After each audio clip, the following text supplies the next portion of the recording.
This film isn't about secrets, I know. That's usually where these stories go. Hidden hands, lost knowledge, someone behind the curtain.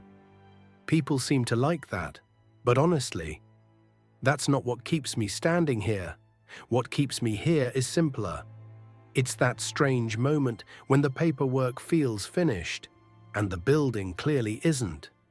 The records say the story is over, dates checked, names assigned, case closed. The building doesn't seem to agree. It's still here, still heavy, still asking more questions than the plaque ever answers. And when the story feels lighter than the thing it's trying to explain, that's usually when I slow down. Because maybe the problem isn't what was hidden. Maybe it's what we stopped bothering to ask. Pasadena City Hall was completed in late 1927. That part is easy to confirm. The date is clean. It's printed everywhere. What takes a little longer to sit with is everything wrapped around that date. Because this isn't a modest building.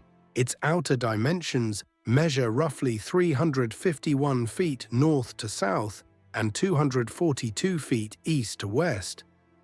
Inside, there are 235 rooms and passageways spread across about 170,000 square feet. Those aren't romantic numbers. They're accounting numbers. They tell you how much concrete had to be poured, how many walls had to be framed, how much space a city decided it needed just to govern itself. And when you say those numbers out loud, something feels slightly off. Not wrong, just heavier than the story we usually hear. Because the usual version goes like this. The city grew. The people voted. The building went up. End of chapter. But buildings like this don't happen at the end of a chapter. They happen in the middle of arguments, budget meetings, doubts, delays. They happen while people are still figuring out what kind of city they think they are. And here's the part that always makes me pause. Pasadena in the 1920s didn't need a city hall this large to function. You can run a city out of something much smaller.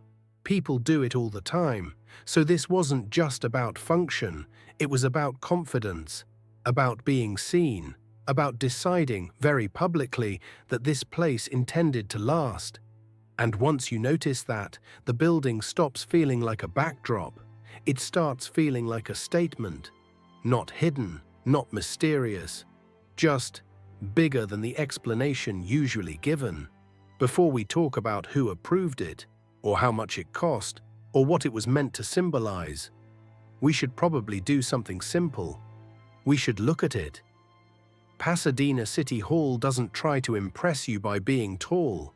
It spreads. It occupies space the way something permanent does. Slowly, confidently, without asking permission. The building stretches roughly 351 feet north to south and 242 feet east to west. Inside, there are 235 rooms and passageways covering close to 170,000 square feet.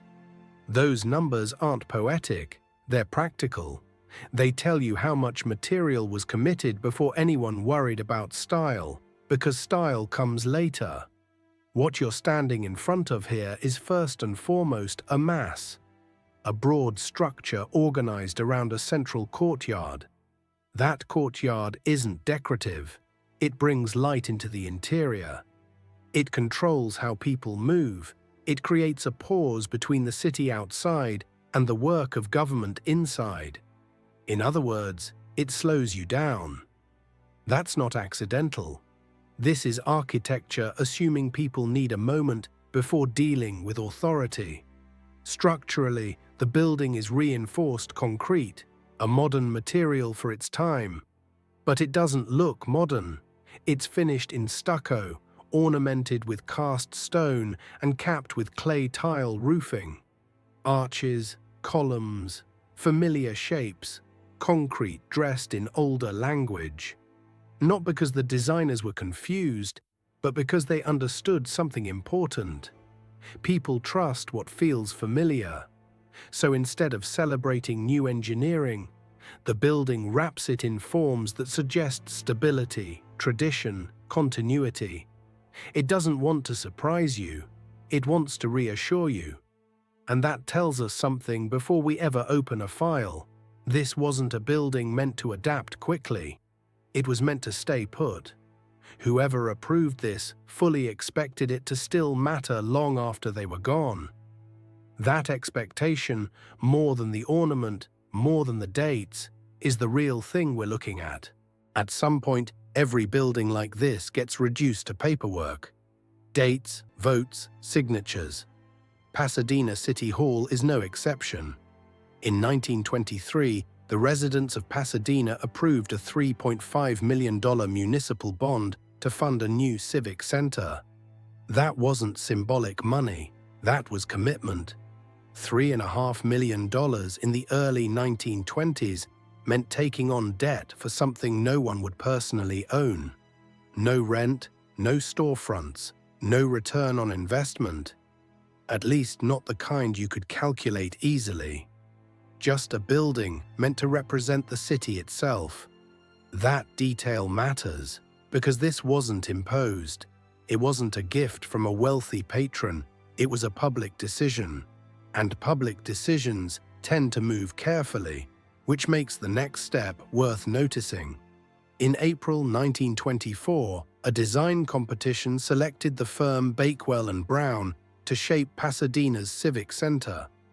Bakewell and Brown were trained in the Beaux-Arts tradition, a system built on symmetry, hierarchy, and order. They knew how to make authority look calm. Construction followed, and by December 27, 1927, Pasadena City Hall officially opened. That's the timeline as it's usually told. Clean, efficient, resolved. But records are designed to resolve things.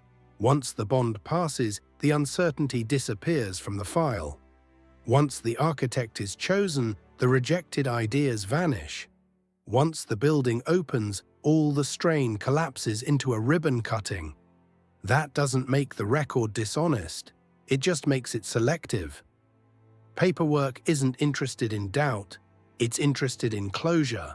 So when the story feels neat, it's not because the process was simple, it's because simplicity is what survives the archive. The record gives us the outline. The building carries the weight. Buildings like this don't get old quietly, they get tested. Pasadena City Hall was built with confidence. But confidence doesn't stop the ground from moving. Southern California eventually reminded everyone of that. In 1971, the San Fernando earthquake damaged parts of the building, including sections of the central tower. Not enough to bring it down, but enough to make something clear. This building had survived on strength, not on flexibility. And earthquakes don't negotiate with strength alone. So decades later, the city faced a choice: demolish, replace, or adapt. They chose adaptation. Between 2004 and 2007, Pasadena City Hall underwent a major seismic retrofit. Not cosmetic, structural. A base isolation system was installed beneath the building, essentially giving it a new set of joints. Instead of fighting the ground, the building could now move with it. That decision matters, because retrofitting a building like this is expensive, disruptive, and complicated. It requires lifting parts of the structure, inserting isolators, and trusting modern engineering not to erase what came before. The city could have chosen something easier. They didn't. They chose to keep the building alive. Not frozen in time, but adjusted for a world the original builders couldn't fully predict. That's the second life of a civic building. Not the moment it opens, but the moment someone decides it's still worth saving. And that decision tells us as much about us as the original construction ever did. Pasadena City Hall doesn't explain itself. It doesn't argue. It doesn't insist. It just remains. long after the bonds are paid, long after the committees dissolve, long after the confidence that built it has been tested. Stone remembers weight, concrete remembers stress. And buildings like this remind us of something simple. Cities don't only inherit land, they inherit decisions. What we choose to keep and what we're willing to care for says more about us than any plaque ever could.